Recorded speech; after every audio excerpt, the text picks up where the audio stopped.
हजारो वर्षापूर्वी झालेली आहे. पूर्वी आपल्याकडे आपण खरं तर आपण या धर्मात आहोत ना, हे आपलं फार मोठं भाग्य आहे. पण आपल्या धर्मातल्या महात्म्याचं ज्ञान आपल्याला नाही, पण या प्रॉडक्टच्या माध्यमातून हे ज्ञान होणार आहे.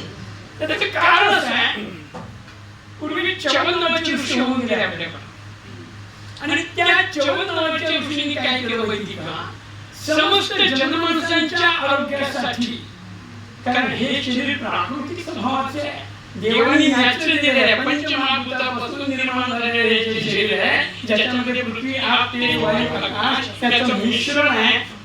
हे बाहेर जर पाहिलं तर त्याचा प्रताप खूप मोठा आहे, पण परमेश्वराची अशी लीला आहे की ह्या पाचला सुद्धा आपल्या शरीरामध्ये घातलेलं आहे आणि ते तयार केलेलं आहे.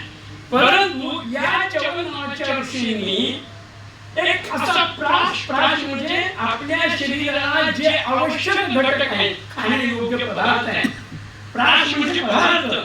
आजकाल बघतो आपण, जे खाऊ नये ते खातो, जे पिऊ नये ते पितो, जे बघू नये ते बघतो, आणि याच्यामुळे जे आरोग्य बिघडलेलं आहे ते आरोग्य सुधारावं याच्यासाठी सुलभतेने एक अन्न घटक पदार्थ तयार केला, त्याचं नाव आहे च्यवनप्राश. त्या ऋषींचं नाव च्यवन आहे, आणि खाण्यायोग्य जे पदार्थ आहेत, आता सरांनी खूप सुंदर माहिती दिली, ही सगळी वनस्पती आहे.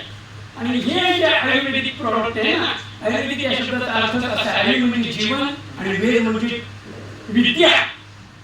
परमेश्वराने सृष्टी निर्मितीच्या वेळेस 4 वेद निर्माण केले, परंतु 4 वेदांमध्ये सुद्धा आरोग्य सांगितलं, पण ते आरोग्य लोकांना त्या माध्यमातून कळेना म्हणून स्वतंत्र एक वेद निर्माण केलं, त्याचं नाव आयुर्वेद.